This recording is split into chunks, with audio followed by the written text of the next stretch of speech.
안녕하세요. 투자한 과학이 나빠쉐입니다. 투자는 재미난 놀이다 아는 현우입니다. 제가 최근에 삼성자산운용 출신의 애널리스트 분을 어쩌다가 그냥 만났어요. 이제 그분이랑 이렇게 투자에 대한 얘기를 쭉쭉 하다가 이렇게 저는 이렇게 투자를 할 때 그 EPS가 아무리 증가한다고 해도 아무리 성장 중이라고 해도 가격이 너무 비싸면 사실 좀 사기 좀 그렇다는 그 말씀을 드렸어요. 근데 그때 그분이 그러냐. 근데 그렇게 투자한 것도 이렇게 보수적으로 투자한 것도 괜찮지만 이렇게 장이 되게 다양하지 않느냐. 또 뭐 테마주도 한번 이렇게 꼭 투자라는 게 아니라 트래킹 한번 해보고 이렇게 뭐 이런 것도 이렇게 뭐 순환주 뭐 이런 것도 좀 보라고 하시더라고요. 그래서 근데 그게 또 되게 나름 일리 있는 얘기인 것 같아서 그래서 몰라서 안 쓰는 거랑 알고 안 쓰는 거랑 다르니까 쭉 트래킹을 해보는데 최근에 미국 주식 중에 넷플릭스가 되게 많이 올랐잖아요. 근데 넷플릭스가 사실 그 전통적인 그 워렌 버핏식 밸류에이션을 하는 사람이었으면 솔직히 좀 못 샀을 거라고 생각해요. 그러니까 사는 판단을 내기 되게 어려웠는데 근데 실제로 이렇게 그런 식으로 오르는 주식들이 꽤 많잖아요. 그래서 보니까 내가 너무 많은 좀 기회를 놓치고 있진 않나. 난 좀 갑자기 좀 고민이 좀 되게 된 거죠. 뭐 고민할 만한 상황에서 고민하는 거지. 뭐 그 고민해야 되는 것 같은데. 그러니까 투자도 이제 이게 역사가 되게 이제 큰데 네. 투자를 이제 바라보는 이제 시선을 보면 이제 금융이나 그다음에 이제 경제나 이런 류의 것들이 갖고 있는 특징이 크게 보면 두 가지야. 하나는 굉장히 파워풀해. 의외로. 근데 도구는 굉장히 단순해. 그 두 가지 얘기를 하면 그 실제 결과가 상당히 파워풀하다는 말은 어떠신가 하면 그건데 그 노벨 경제학상 수상을 한 사람 중에서 게리 베커라고 하는 시카고대 교수 출신이 하나가 있어. 네. 그래서 이제 그때 이 사람이 무슨 얘기를 했는가 하면 결혼이라든지 그 다음에 이제 범죄라든지 이 모든 것들조차도 경제학적인 원인으로 설명할 수 있다 이렇게 얘기를 해. 그래서 최근에 이제 그런 걸 뭐라고 부르는가 하면 경제학 제국주의라 불러. 좀 그런 느낌이네요. 그래서 예를 들어서 범죄는 왜 일어나는가? 옛날에는 그렇게 이제 범죄가 일어나는 이유는 권력에 대한 욕구, 그 다음에 이제 그 사랑에 대한 욕구, 그 다음에 세 번째는 이제 돈에 대한 욕구다. 근데 그렇게 해서 이제 옛날에는 권력이 되게 중요했던 시대가 있었잖아. 근데 이제는 그렇죠. 권력과 돈이라고 하는 것이 그 당시에는 하나였기 때문에 왕이 권력도 갖고 있고 왕이 부도 갖고 있고 그 중국의 천자는 그렇게 얘기하는 거지. 하늘나라에 나의 것이 아닌 것이 없다. 그래서 이제 원하면 모든 사람도 뭐 다 이제 원하는 대로 할 수 있고. 근데 그렇게 하다가 이제 최근에는 시간이 한참 지나서 우리나라는 최부잣집에서 그런 얘기를 했지. 돈을 가지려고 하면 어느 정도쯤 이상의 그 권력은 가져서는 안 된다. 그때부터 권력과 돈이 분리가 된 거야. 근데 우리가 사는 것이 이제 경제학적으로는 자본주의고 정치적으로는 민주주의잖아. 그렇죠. 그러니까 민주주의는 권력을 다 나눠버렸다고.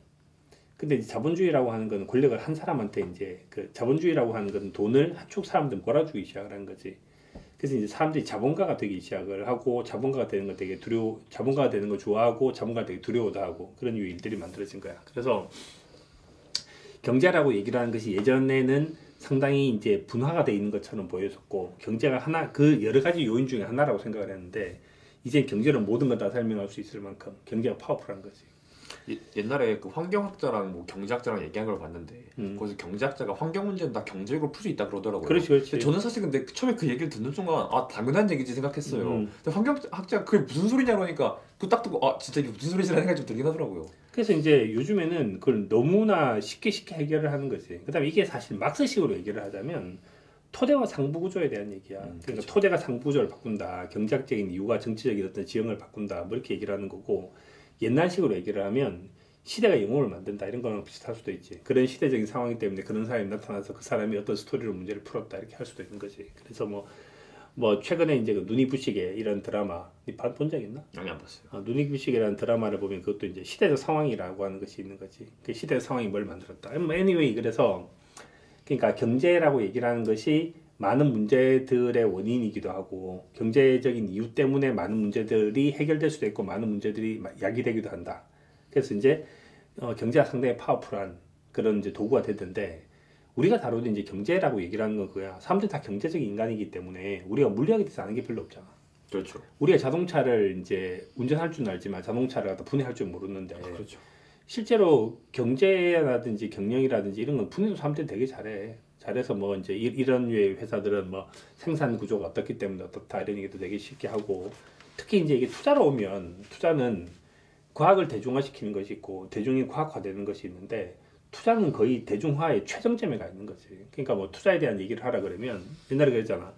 한국은행 총재가 한마디를 하니까 어느 대학생이 네가 경제를 잘 알아서라고 얘기를 할 만큼 경제는 누구나 다 하는 얘기고, 그 다음에 이제 길거리에 있는 사람한테 뭐 일본 부동산 시장 이렇게 해서 한마디 하라면 다 한마디 하고, 그 다음에 최근에 주식시장에 대해서 한마디 하면 다 한마디 하고, 우리나라 경제가 좋습니까 나쁩니까 다 한마디 하고. 그런데 그거 되게 신기하네. 경제는 진짜 쉬운 거라니까. 근데 어디 길거리 지나가다가 최근에 이제 뭐 우리 지난번 했던 걸로 따지면 암흑에너지에 대해서 어떻게 생각하세요? 뭐 빅뱅에 대해서 어떻게 생각하세요? 뭐 미토콘드리아 이브에 대해서 어떻게 생각하세요? 뭐 그렇게 얘기하면 설명할 수 있는 사람이 없잖아. 그러니까 경제는 정말 심플해 보여. 그리고 모든 사람한테 영향을 다 미치고 이렇게. 근데 그렇게 하다 보니까 투자에서 성공하는 방법도 나오고 실패한 방법도 나오는데, 성공한 방법과 실패한 방법이 이렇게 많은 곳이 있을 수가 없다고 사실은. 그러니까 예를 들어서 뭐 운전을 어떻게 하면 잘해야 됩니까? 운전은 뭐 두 손으로 이렇게 운전하고 뭘 하세요 이렇게 얘기할 거 아닌가 봐. 근데 이걸 이제 투자도 보면 나 운전은 원래 발로 해야 되는 거예요 이렇게 말하는 사람 있고, 운전할 때 눈 한쪽을 감아야 되는 거죠 이렇게 말하는 사람도 존재하는 거라고. 그러니까 투자는 성공하는 방법이 100가지 정도 좀 되는 거고, 그렇게는 많은 거고, 망하는 방법이 10,000가지 정도 좀 되는 거지. 그래서 우리의 목표는 그거야. 그러니까 망하는 10,000가지를 어떻게 하면 안 할까? 그런 나쁜 것들을 갖다가 어떻게 하면 이제 경험하지 않고 할 수 있을까? 그런 것들 생략시킬 수 있을까? 그게 이제 중요한 거고, 두 번째 100가지씩이나 되니까 그 100가지에서 중요한 거는 뭔가 하면 자기 스타일을 찾는 게 되게 중요한 거라고. 자기 스타일. 그 자기 스타일이라는 게 뭔가 하면 돈으로 해결되지 않는 게 자기 스타일이야. 사람들은 되게 쉽게 얘기를 하지. 종목 하나 찍어주세요. 종목 하나 찍어준다고 한다고 치자고. 아빠 내가 종목 찍어주고 이렇게 한 적이 있었었는데. 아, 정말요? 네. 근데 종목 찍어줬는데 시간이 지나면 아빠는 팔았는데 그 사람 못 팔기도 하고, 아빠는 예전에 들고 있는데 그 사람 이미 팔아버리기도 한 거지. 그런 일이 왜 일어나는가 하면 자기 머리로 생각하고 자기 스타일이 아니기 때문이야. 그러니까 자기 머리로 생각하려고 하면 그것을 내가 알아야 되는 거고, 자기 스타일이라면 자기 편해야 되는데, 스타일은 이제 제일 재밌는 게 그건데, 재밌었던 경험은 그건데, 아빠가 시카고 가서 이제 기술적 분석을 한참 열심히 할 때 시스템 트레이딩에서 시스템을 만들었다고. 시스템 1, 시스템 2, 시스템 3 매일같이 하는 게 그거지. 그러니까 오늘 시스템을 만드는데 이 시스템이 너무 성과가 좋은 거야. 리스크 리워드 레이셔도 좋고, 프로핏 로스 레이셔도 좋고, 맥시멈 드롭다운도 좋고, 그 다음에 이제 그래서 이제 사번대가 자랑을 했지. 그 다음 날 아침이 돼서 막 이게 눈이 반짝반짝해서 월가의 비밀을 풀었다고. 아, 제가 드디어 다음 답을 찾아놨는데, 그때는 이제 그게 진짜 답인 줄 알았지. 그래서 아, 제가 정말 좋은 답을 찾아왔습니다. 이렇게 하면 돈을 많이 법니다. 이렇게 했어. 그래서 이제 이겁니다 시스템입니다. 이렇게 보여달라고 이렇게 줬지. 그때 사버가 보지도 않고 이렇게 얘기하다가 난 눈을 딱 보더니, 근데 투자를 몇 번씩 해? 이렇게 물어보는 거야. 그래서 아빠가 다시 저를 보고 난 다음에 투자를 일주일에 한 번 정도쯤만 하면 됩니다. 이렇게 얘기를 했어. 그때 그 사람이 다시 자료를 딱 보더니, 그때 다시 자료를 딱 보더니, 너 일주일에 한 번만 할 수 있어? 이렇게 얘기하는 거야. 그래서 그 사람이 얘기하는 게, 그때 그런 책이 있었어. 뭐 트레이더 고 투 더 마켓인가 뭐 그런 책이 있었는데, 그 파트 중에 하나가 시장에 몇 번 가느냐에 대한 얘기야. 시장에 몇 번. 그러니까 예를 들어서 일주일에 한 번 투자하는 사람이 있고, 일주일에 뭐 10번 투자하는 사람이 있고, 뭐 1시간에 10번 투자하는 사람들도 있는 거잖아. 그 스타일 중에 니한테 이게 맞냐는 거야. 근데 내가 얘기했지. 솔직히 스타일이 안 맞을 것 같아. 그랬더니 그 사람이 다시 하는 얘기가, 네 스타일에 맞고 차라리 수익률 더 낮은 걸 찾아봐라. 너무 적게 파셨어요? 너무 많이 파셨어요? 자주 가세요? 적게? 너무 아니, 아빠 그 당시 처음 배웠던 사람한테는 너무 거래를 안 하는 거지. 아, 그래요? 아니 그러니까 예를 들어서 그 당시 아빠 이제 직장에서 이제 그 일을 하고 있었는데, 예를 들어서 생각해봐. 회사를 딱 갔어. 그래서 너 이번 주에 거래를 몇 번 했니? 저 이번 주 거래 한 번 했습니다. 돈은 많이 벌었니? 돈은 많이 벌었습니다. 근데 그건 오케이야. 근데 너 이번에 거래 몇 번 했니? 한 번 했습니다. 돈을 얼마 벌었니? 못 벌었습니다. 너 그럼 도대체 뭐 하니? 이렇게 얘기하는 거야. 이게 뭐랑 똑같은가 하면, 그거랑 똑같으니까 이제 저기 축구를 하는데 페널티킥을 차잖아. 그러면 페널티킥 차면 왼쪽으로 자빠지는 거 한 3분의 1, 오른쪽으으로 3분의 1, 강화생이 3분의 1. 근데 실제로 공은 가운데로 온다는 거지. 그럼 안 움직여야 되는 거야. 근데 안 움직이면 이렇게 하는 거 옆에 있는 모든 관중이 욕하는 거지. 감독도 그렇죠. 욕을 하고. 예를 들어서 일주일 내내 아무것도 안 하고 있으면 너 도대체 뭐 하고 있냐 욕을 하는 거지.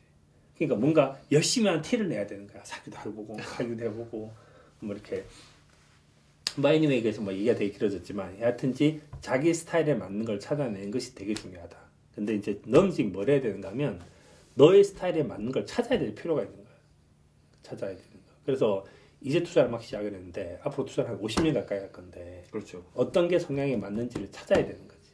그리고 그런 전략을 찾아야 되는 거고. 이렇게. 그래서 이제 뭐 네가 공부를 하고 싶어하는 CFA 같은 경우를 보면, CFA equity가 레벨 1, 2, 3로 따지면 레벨 1은 터미널로지야, 단어를 배워. 레벨 2가 되면 밸류에이션을 해. 그리고 레벨 3가 되면 포트폴리오 스트래티지를 짜기 시작해.